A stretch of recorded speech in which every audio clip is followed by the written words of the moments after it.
Hello everyone, very warm welcome to law point channel. आप सभी का लॉ पॉइंट चैनल में स्वागत है। और बच्चे, आज हम लोग बात करने वाले हैं कि इलाहाबाद यूनिवर्सिटी के एलएलबी का सिलेबस क्या है। जैसा कि आप सभी को पता है कि सीयूईटी में सिर्फ यूजी के प्रोग्राम्स हो रहे हैं, ठीक। मतलब जितने भी यूजी कोर्सेज हैं उसमें क्या कर रही है, सारी यूनिवर्सिटीज़ जो सेंट्रल यूनिवर्सिटीज़ हैं वो पार्टिसिपेट कर रही हैं। पीजी कोर्स के लिए सारी यूनिवर्सिटीज़ अपना अलग अलग एग्ज़ाम कंडक्ट करवा रही हैं, क्लियर। उसमें एक इलाहाबाद यूनिवर्सिटी का जो एलएलबी का प्रोग्राम है, जहाँ 1000 सीटें हैं अलग अलग कॉलेजों को मिलाकर, तो अब उसका सिलेबस क्या है उस पर चर्चा करेंगे हम लोग, और उसको कैसे प्रिपेयर करना है, कौन सी बुक लेना है। उसके लिए आप वीडियो देख सकते हैं, प्लेलिस्ट में पड़ी हुई कौन सा बुक लेना है। पूरे जितने भी आपके ऑल इंडिया बात करें, जितना भी एग्ज़ाम होता है लॉ से रिलेटेड एंट्रेंस का, सब पे एक प्रॉपर पोस्टमार्टम किया गया है उस सिलेबस का। और साथ ही साथ बुक्स की पूरी प्लेलिस्ट बताई गई है कि कौन सा बुक किस के लिए करेंगे आप लोग, क्लैट और बाकी बीएलएलबी का जो सीयूईटी का है उसके लिए बताया गया सब कुछ। तो आप उसमें जाकर उसको देखकर और अपने आप को इन्हेंस कर कर आप अपने एग्ज़ाम को, जो एग्ज़ाम का प्रिपरेशन है उस दृष्टि से आप अपने आप को तैयार करें, क्लियर है। चलिए तो शुरुआत करते हैं हम लोग आज के सेशन को। बात करते हैं कि एयू का सिलेबस क्या है, किसका, बीएलएलबी का, ठीक। एयू एलएलबी, ठीक है। इलाहाबाद यूनिवर्सिटी में जो एलएलबी का प्रोग्राम है उसका एग्ज़ाम का पैटर्न्स क्या है। बच्चे, अगर विगत वर्षों से देखें एयू का सिलेबस, तो एयू में क्या सबसे ज़्यादा चीज़ें पूछी जाती हैं, GK, GS, math, reasoning, Hindi, English और एक लास्ट वाला पोर्शन लीगल का, ठीक। तो ये 4 सेक्शंस आपसे पूछे जाते हैं, ठीक।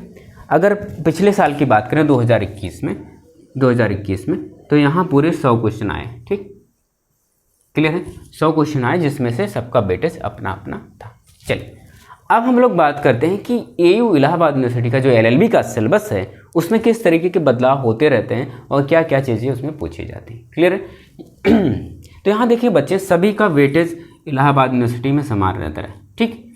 कई बार ऐसा होता है कि लीगल वाले पोर्शन को वो लोग गायब कर ही देते हैं, ठीक। वहाँ लीगल वाला पोर्शन वो शायद पूछना भूल जाते हैं। और कई साल क्या होता है, था आईपीसी का सेक्शन जो लीगल में इंडियन पैनल कोड, भारतीय दंड संहिता का एक सेक्शन होता है, वहाँ से वो लोग इलस्ट्रेटिव बेस्ड क्वेश्चन खूब उठा के 20-25 क्वेश्चन डाल देते हैं, ठीक। और कई बार होता है कि भूल जाते हैं और कई बार मिक्सअप करके भी दे देते हैं। तो कौन कौन से इंपॉर्टेंट एक्ट्स होंगे जो आपको पढ़ने हैं वो मैं आपको इस लेक्चर में बता दूंगा, ठीक। और जीके जीएस का जो पोर्शन है, आप कहीं पढ़ भी रहे होंगे या अभी नहीं पढ़ रहे हैं तो एक बुक ले लीजिए, जो मैंने बुक लिस्ट आपको बताई उसमें से चूज कर लीजिए और पढ़ते रहिए, ठीक। चलिए अब हम लोग बात करते हैं कि जीके जीएस का कैसा क्वेश्चन होता है। सिंपल, जैसा कि आप वनडे एग्जाम में देते होंगे उस तरीके के जीके जीएस के क्वेश्चन यहाँ भी पूछे जाते हैं, करंट भी आता है। मैथ रीजनिंग में क्या है, मैथ रीजनिंग में आपसे अर्थमेटिक ज़्यादा पूछी जाती है, प्रॉफिट लॉस, ठीक है, रेशियो प्रोपोर्शन, ये सब सारे, simple interest, compound interest, simplification, ये सारे टॉपिक्स होते हैं जो आपसे पूछे जाते हैं। रीजनिंग में बात करें तो सीरीज, सीक्वेंस, ये सब सारी चीज़ें जो छोटे छोटे लेवल पे, फिगर वाले क्वेश्चन, घड़ी, ये सब क्वेश्चन आपसे आते हैं। अब हिंदी इंग्लिश की बात करें तो हिंदी और इंग्लिश में ग्रामर वाले पोर्शन आपसे पूछे जाते हैं, ठीक। जो ग्रामेटिकल चीज़ें होती हैं जिसमें ग्रामर रूल्स, और उसके साथ वोकैब वाले पोर्शन जिसमें मुहावरा, पर्यायवाची। अब इसमें इंग्लिश में बात करें तो सिंटोनिम्स, सिनोनिम्स, वन वर्ड सब्स्टिट्यूशंस, ये सारी चीज़ें पूछी जाती है, क्लियर है। ये बात सही हो गया, सभी को क्लियर हो गया। अब आइए हम बात करते हैं लीगल वाले पोर्शन पर। लीगल वाले पोर्शन की बात करें तो यहाँ बच्चे ध्यान देंगे, सभी बच्चे ध्यान देंगे। चलिए तो यहाँ देखिए, कॉन्स्टिट्यूशन एक पोर्शन होता है और दूसरा पोर्शन क्या है, दूसरा वाला पोर्शन क्या है, जहाँ से ये क्वेश्चन पूछते हैं, आईपीसी है, इंडियन पैनल कोड है, इंडियन कॉन्ट्रैक्ट एक्ट है और टार्ट है, ठीक है। ये इनके मेजर रहे हैं, यही 3 मेजर रहा। सबसे इंपॉर्टेंट ये है, इलाहाबाद में सबसे इंपॉर्टेंट आईपीसी से ज़्यादातर क्वेश्चन पूछे जाते हैं, क्लियर। और मिसलेनियस फैक्ट भी होते हैं जो आते हैं, क्लियर है। जैसे कि बुक्स जो लॉ से रिलेटेड हैं, कमेटीज़ जो लॉ से रिलेटेड हैं, वो सब सारी चीज़ें आपसे पूछी जाती हैं। उसमें ज़्यादा ये होता नहीं कि उस पर ज़्यादा फोकस करें, उसमें ज़्यादा फोकस करने की ज़रूरत आपको नहीं है। हाँ, फोकस कहाँ करना है, देखिए हमने आपसे कई बार कहा कि इलाहाबाद में क्या होता है कि कई बार लीगल वाले पोर्शन में वो सिर्फ कॉन्स्टिट्यूशन ही पूछ लेते हैं, ये वाला सेक्शन पूछना भूल जाते हैं, ठीक। लेकिन वो उन पर डिपेंड करता है।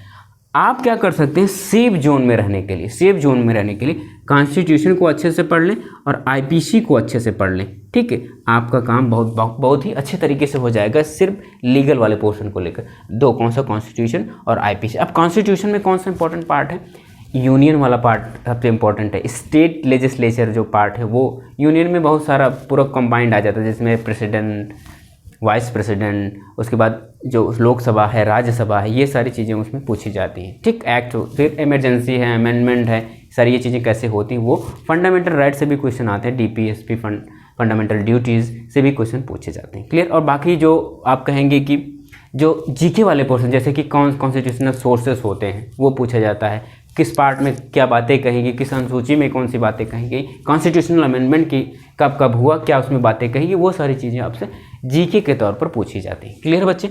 तो ये पूरा एक होलिस्टिक व्यू है कि AU LLB में क्या क्या चीज़ें आपसे पूछी जाती हैं, क्लियर है सभी को, इसमें कोई डाउट नहीं है, ठीक। तो आप क्या करेंगे, आप तैयारी कर सकते हैं किसी भी माध्यम से, आप जैसा आप सुटेबल समझें उस माध्यम से आप तैयारी कर सकते हैं। और बात रही बुकों की, तो बुकों की प्लेलिस्ट आपको मिल जाएगी, आप खोजेंगे तो ज़रूर मिल जाएगी, ठीक, इसी चैनल पर पड़ी हुई है।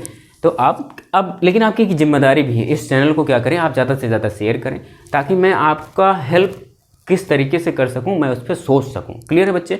तो जितना भी ज़्यादा से ज़्यादा हो सकता है आप इस वीडियो को शेयर करें और लोगों तक शेयर करें, ताकि और लोग भी जो डाउट्स को लेकर परेशान हैं तो उनको भी इस चीज़ की क्या हो, इसमें थोड़ा समझने में उनको आसानी हो, और ताकि वो इधर उधर जो भटक रहे हैं वो उस भटकाव कम हो और अपने प्रिपरेशन को वो भी कंटिन्यू कर सकें, ठीक है।